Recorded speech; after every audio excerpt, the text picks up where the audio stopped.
This is the download from Sounds Profitable, the most important news from this week and why it matters to people in the business of podcasting. I'm Newton Chadalkotty. And I'm Gavin Gaddis. The download is brought to you by Podscribe. Find out more at podscribe.com.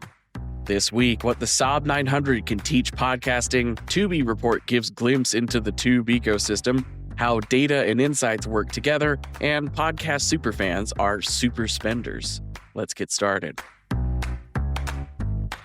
This Wednesday from Tom Webster at Sounds Profitable, last week Tom called for the industry to start thinking about what will need to be done to shore up what makes podcasting uniquely podcasting and not a subgenre of video that it's swiftly becoming. One response to the Podcasting 3.0 piece took to YouTube to respond in podcasting form. A quote from the article, quote, "I'm not linking it because I'm not trying to pick on him, but let's examine that action. He read my piece, had a reaction, then took the shortest path from idea to audience. He turned on his camera and posted to a closed system. He did nothing wrong, but if we don't see this as an indictment of open podcasting's current state, I don't know what else to say," end quote. Open podcasting is quickly being left behind by closed systems at a pace so quick it feels like the urgency of the situation has not fully sunk in for the open podcasting side of the industry. More and more, podcasting is starting to feel like the Saab of media channels. Tom brings up his own backstory with knowing a Saab 900 owner in New England.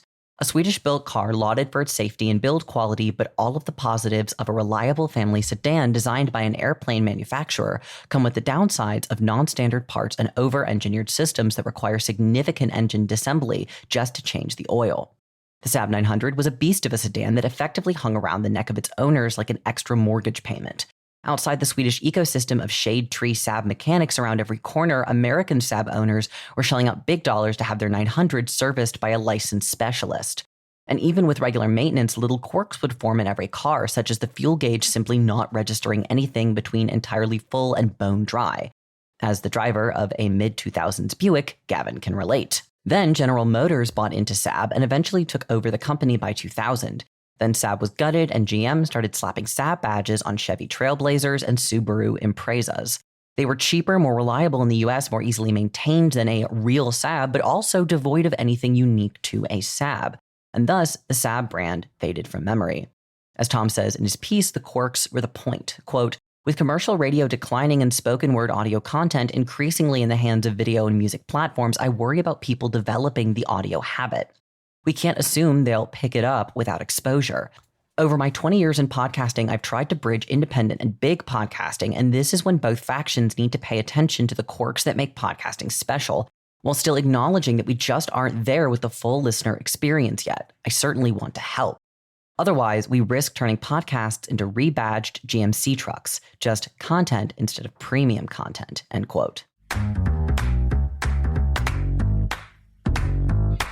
This week from Tubi, Fox-owned ad-supported streaming service Tubi has published the findings of a survey conducted by the Harris Poll in November of last year, encompassing 2,502 adults aged 18 and up who had streamed at least 1 hour of content that week. 79% of respondents say they expect no ads if they pay for a streaming service, while 81% say watching ads is a fair trade-off to access free content on streaming services. The average respondent is spending $129 a month on streaming services and paid TV subscriptions, a 7.5% increase year over year, with 56% of respondents actively monitoring their streaming budget so as not to overspend. This Tuesday from Paul Riesmandel at Signal Hill Insights. Raw data is valuable, but not the end-all be-all. To demonstrate, Riesmandel recounts the first 2 quarters of 2025 in which a national brand debuted a fresh message in a digital audio campaign tracked by Signal Hill Insights, a campaign that included both streaming audio and podcasts.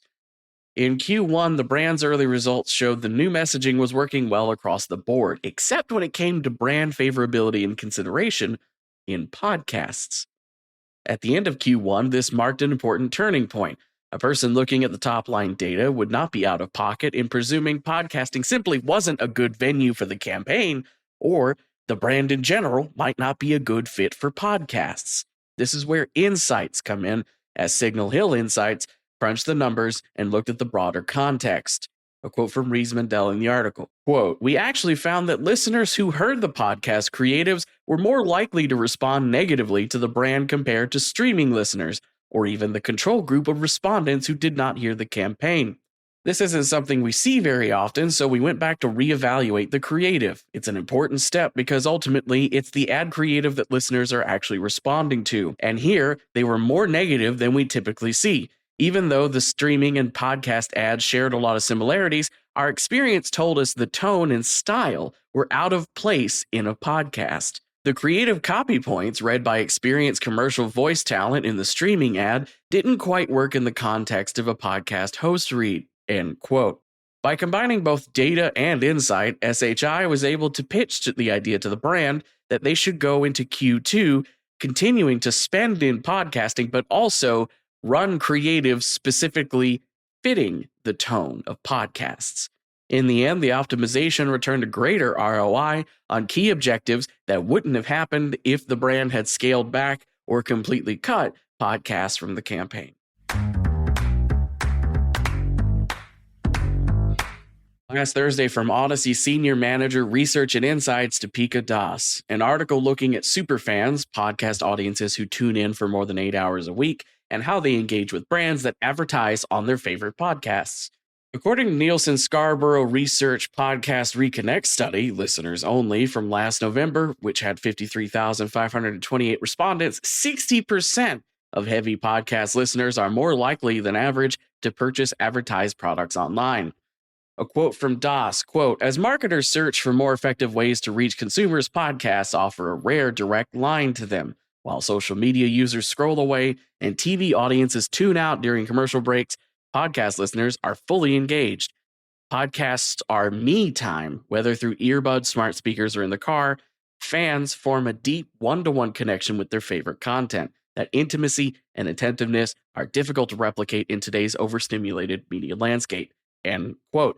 Super fans are also 71% more likely to purchase advertised products in store. That said, it's worth noting that heavy podcast consumers are also heavy internet users, which is more than likely a primary driver of that purchasing behavior. However, podcasts are clearly an efficient way to reach these active online super consumers.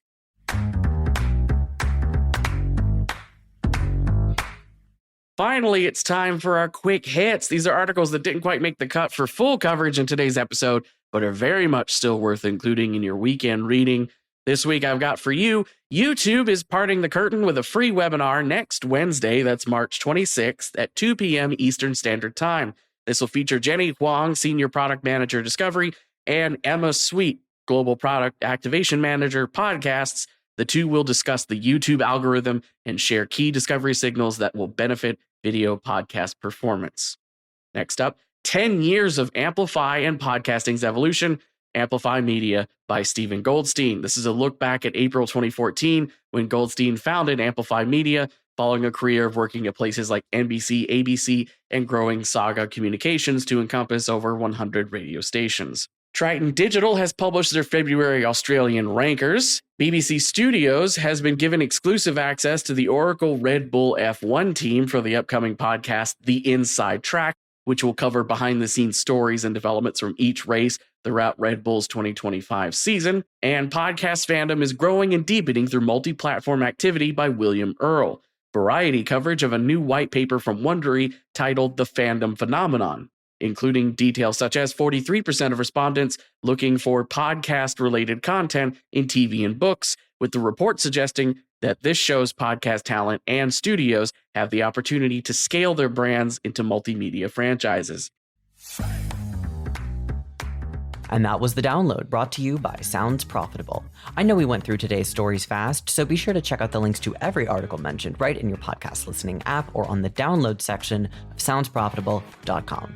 And thank you for sticking with us as we bring you the top stories you might have missed from the past week. I'm Newton Shuttlecotty. And I'm Gavin Gaddis. Our producers are myself, Newton Shuttlecotty, Brian Barletta, and Tom Webster. Special thanks to you for listening to The Download. Robot? Download complete.